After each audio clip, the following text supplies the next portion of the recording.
Dalawang whistleblower, isa ng 2001 at isa na yung 2025. They have one thing in common. Pareho silang pakawala ni Mike Defensor. Ang tanong, magkano?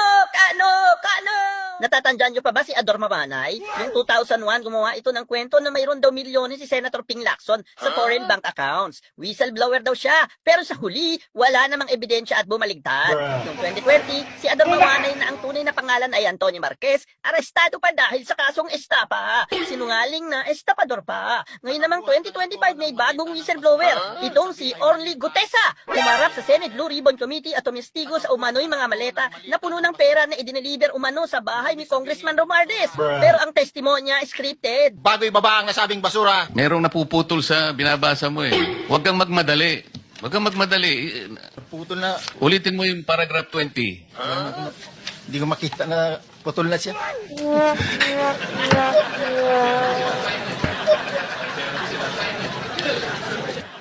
Kumisitang kabuhayan ng dalawang witness, courtesy of Mike Defensor. Yung style nila noon, inuulit lang ngayon. Paninira lang para manggulo. Oh no.